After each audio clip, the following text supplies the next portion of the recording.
boten enten tenagane damel ngimbangi liyane sing ketok penak uripe kadang kepitak kelaran ngempet dadi tangisan rodo panguripan bakal muter nanging bu kapan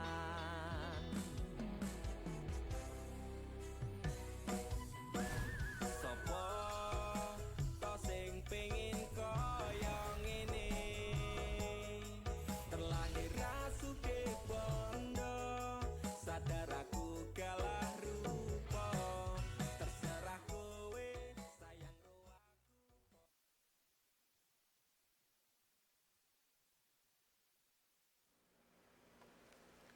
Selamat pagi, sahabat tani dimanapun Anda berada. Kembali lagi bersama saya Rina dalam program Suara Tani Cerdas, tempat kita berbagi inspirasi dan pengetahuan seputar dunia pertanian. Hari ini kita akan membahas topik yang sangat menarik nih, yaitu penggunaan pupuk organik. Cara cerdas menyehatkan tanah dan hasil panen.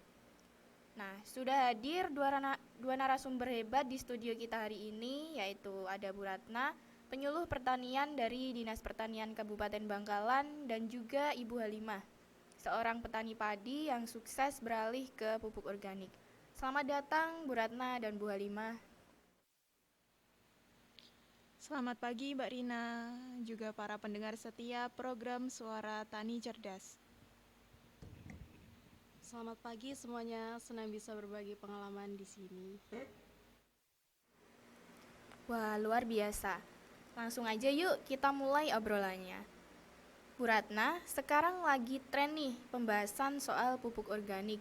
Sebenarnya apa sih yang dimaksud dengan pupuk organik itu?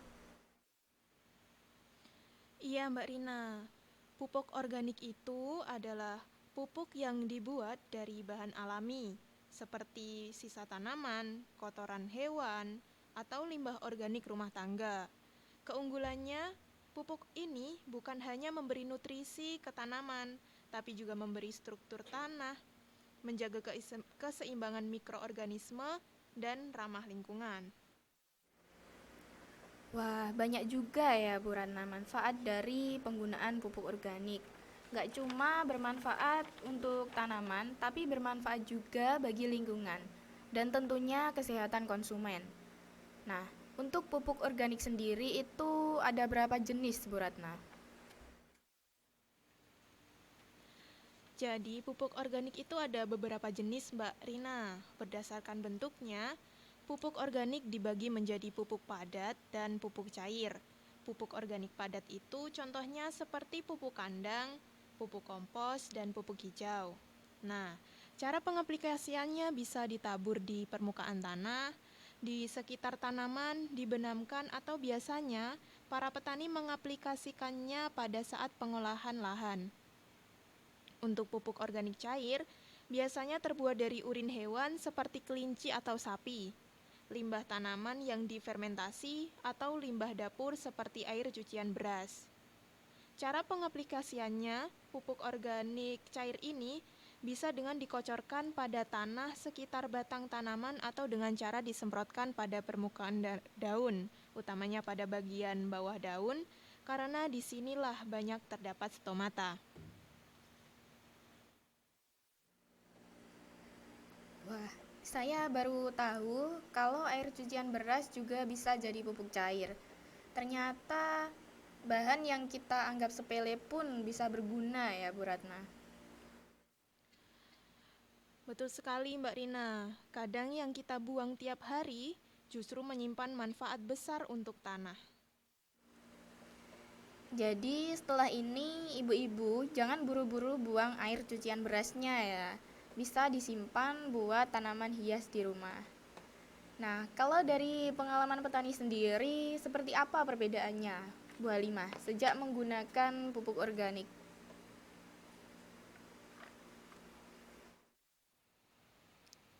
Saya sudah 3 tahun beralih ke pupuk organik. Dulu waktu masih pakai pupuk kimia, tanah cepat keras dan lama-lama hasil panen menurun. Waktu itu ada penyuluhan yang kebetulan diisi oleh Bu Ratna tentang penggunaan pupuk organik. Awalnya saya tidak percaya Mbak Rina, tapi akhirnya saya mencoba mengaplikasikan pupuk organik hanya sedikit dan tetapi dibarengi dengan pupuk kimia. Setelah itu, saya aplikasikan secara bertahap dengan mengurangi sedikit demi sedikit penggunaan pupuk kimia. Dan sampai saat ini saya berhasil menekankan penggunaan pupuk kimia setelah beralih ke pupuk organik. Memang butuh proses, tapi sekarang tanahnya gembur lagi, tanamannya lebih kuat terhadap hama, dan hasil panennya stabil, bahkan meningkatkan sedikit demi sedikit. Jadi hasilnya tidak langsung instan, tapi berkelanjutan ya. Betul sekali Mbak Rina, kuncinya sabar dan konsisten. Nah, Bu Ratna dan Bu Halimah, tentunya dalam proses beralih ke pupuk organik nggak selalu mulus ya. Pasti ada tantangan-tantangan di lapangan. Mungkin bisa diceritakan apa saja kendala yang biasanya dihadapi petani saat mulai menggunakan pupuk organik. Tantangan itu pasti ada, Mbak Rina. Tantangan utamanya biasanya dari kebiasaan lama. Petani sudah biasa dengan pupuk kimia yang hasilnya cepat terlihat. Ketika beralih ke organik, hasilnya memang butuh waktu. Selain itu, kadang petani kesulitan mencari bahan baku yang cukup atau tempat untuk proses fermentasi yang baik. Jadi, dibutuhkan pembiasaan dan sedikit ketelatenan. Jadi memang perlu proses adaptasi ya, Bu. Kalau dari sisi petani sendiri gimana, Bu Halimah? Iya, awalnya saya juga sempat kesulitan. Dulu, tetangga saya suka bilang, ngapain ribet bikin pupuk sendiri, tinggal beli aja di toko. Tapi setelah dijalanin, ternyata nggak sesulit yang dibayangkan. Sekarang malah mereka yang sering minta diajarin cara buat pupuk cair dari limbah dapur. Wah, jadi awalnya sempat diragukan, tapi akhirnya jadi inspirasi juga ya, Bu. Iya, benar Mbak.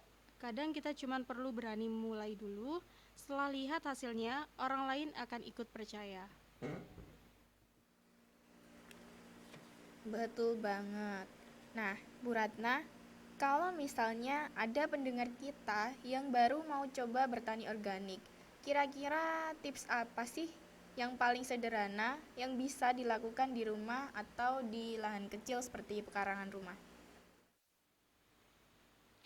Nah, tips paling mudah adalah membuat dari skala kecil dulu. Misalnya dari pekarangan rumah dengan menanam cabai, tomat, atau sayuran daun. Kuncinya adalah konsistensi, jangan takut gagal, karena pertanian organik butuh waktu agar tanah kembali seimbang. Bu Ratna, mungkin banyak pendengar yang ingin tahu bagaimana cara membuat pupuk organik sendiri di rumah atau di lahan.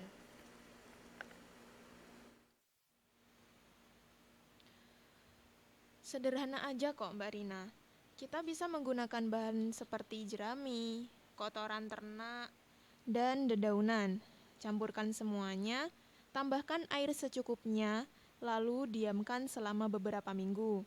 Kalau mau hasil lebih cepat, bisa ditambah bioaktivator seperti E4. Pupuk yang sudah siap digunakan ditandai dengan tekstur dan baunya seperti tanah. Setelah jadi, pupuk itu bisa langsung digunakan atau dikeringkan dulu. Nah, kalau pupuk organik cair, kita bisa memanfaatkan air cucian beras.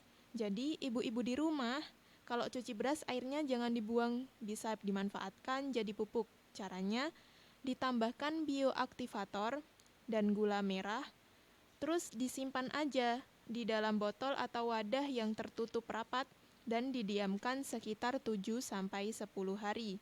Dan setiap harinya, wadah dibuka untuk mengeluarkan gas yang dihasilkan dari proses fermentasi. setelah proses fermentasi selesai, bisa langsung diencerkan untuk diaplikasikan pada tanaman. Berarti bisa hemat dan mudah juga ya, karena bahan-bahannya dari sekitar kita. Betul Mbak Rina, selain hemat, penggunaan pupuk organik juga menekan biaya pembelian pupuk kimia yang kini harganya makin naik. Dan jangan lupa, penggunaan pupuk organik turut membantu menjaga kesuburan tanah jangka panjang. Wah, jadi bukan cuma tanah yang sehat, tapi kantong petani juga ikut sehat ya, Bu. Kalau di lahan Bu Halimah sendiri, gimana dampak ekonominya? Lumayan, Mbak. Sekarang saya bisa menghemat biaya pupuk sampai 30% per musim tanam. Selain itu, ada tetangga yang juga tertarik. Jadi saya bisa menjual sebagian pupuk organik hasil olahan sendiri, jadi menambah penghasilan juga.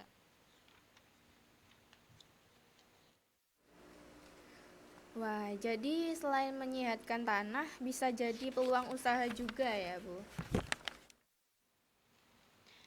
Iya, benar Mbak Rina. Sekarang, saya dan beberapa petani lain bikin kelompok tani yang memproduksi pupuk organik bareng. Kami jual ke petani sekitar dengan harga yang lebih terjangkau. Keren banget. Semangat gotong royongnya luar biasa. Luar biasa sekali pengalaman yang sudah dibagikan Bu Halimah dan Bu Ratna. Sekarang saya ingin menanyakan sesuatu yang mungkin juga sedang terpikir oleh para pendengar di rumah. Banyak petani yang masih ragu menggunakan pupuk organik karena merasa prosesnya itu rumit, butuh waktu yang lama, dan hasilnya tidak secepat pupuk kimia. Nah, bagaimana pandangan Bu Ratna mengenai hal itu? Dan apa pesan Ibu untuk mereka yang masih ragu untuk mencoba? Itu pertanyaan yang sangat penting ya, Mbak Rina. Saya sering menemui petani yang berpikir bahwa pupuk organik itu melelahkan dan tidak langsung terlihat hasilnya. Padahal, justru disitulah letak keunggulannya. Pupuk organik bekerja dengan cara memperbaiki tanah secara perlahan, tapi hasilnya lebih tahan lama. Tanah ibarat tubuh manusia. Kalau terlalu sering diberi bahan kimia tanpa istirahat, lama-lama akan kehilangan daya hidupnya. Dengan pupuk organik, tanah kembali hidup karena mikroorganisme di dalamnya tumbuh sehat dan seimbang. Struktur tanah menjadi gembur, air mudah meresap, dan tanaman lebih kuat menghadapi cuaca ekstrim maupun serangan hama. Saya selalu menyarankan agar petani tidak langsung meninggalkan pupuk kimia 100%, tapi memulai secara bertahap. Misalnya, gunakan kombinasi 50% pupuk organik dan 50% pupuk kimia dulu. Setelah 2 atau 3 musim tanam, pasti akan terlihat perbedaan signifikan. Hasilnya mungkin tidak langsung melimpah di awal, tapi tanah yang sehat akan memberikan hasil berkelanjutan di musim-musim berikutnya. Jadi, kuncinya adalah kesabaran, konsistensi, dan niat untuk menjaga keseimbangan alam. Dengan begitu, pertanian kita tidak hanya menghasilkan panen yang baik, tetapi juga menjaga bumi tetap lestari untuk anak cucu kita kelak. Masya Allah, penjelasan yang sangat menyentuh ya, Bu. Kadang kita memang lupa bahwa tanah juga perlu bernafas. Banyak petani hanya fokus pada hasil, padahal kesehatan tanah itu fondasi dari semuanya. Kalau tanahnya rusak, butuh waktu lama untuk memulihkannya. Nah, sekarang saya ingin dengar langsung dari pengalaman Ibu Halimah yang sudah membuktikan sendiri manfaat pupuk organik. Bagaimana Ibu melihat perubahan di lahan dan mungkin juga perubahan pola pikir setelah beralih ke pertanian organik?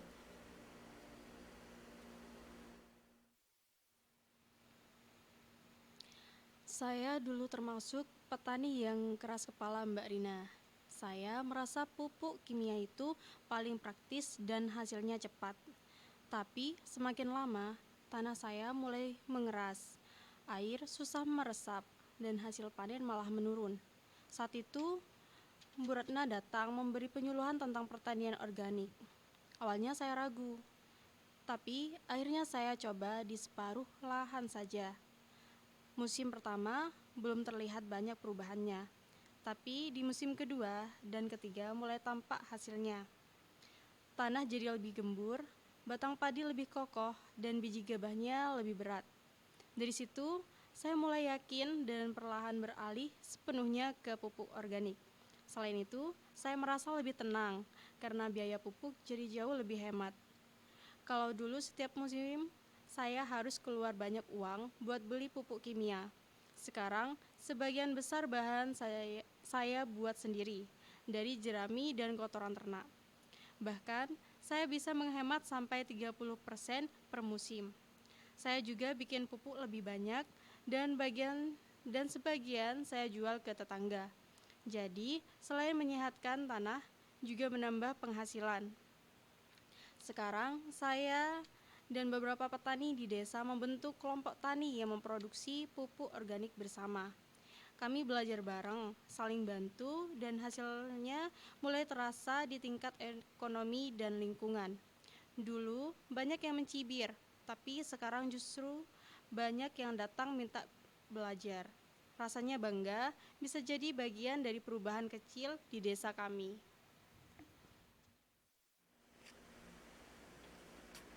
Luar biasa sekali, Bu Halimah. Cerita Ibu benar-benar menggambarkan bahwa perubahan tidak harus besar, asal dilakukan dengan kesungguhan dan terus-menerus. Terima kasih banyak Bu Ratna dan Bu Halimah atas pesan-pesan yang luar biasa. Semoga obrolan kita hari ini bisa menginspirasi para pendengar untuk memulai mencintai tanah dan berani mencoba pertanian organik di lahannya masing-masing. Sahabat tani, kita semua punya peran penting dalam menjaga bumi agar tetap subur dan lestari. Mari mulai dari langkah kecil dari halaman dan lahan kita sendiri. Saya Rina, pamit undur diri.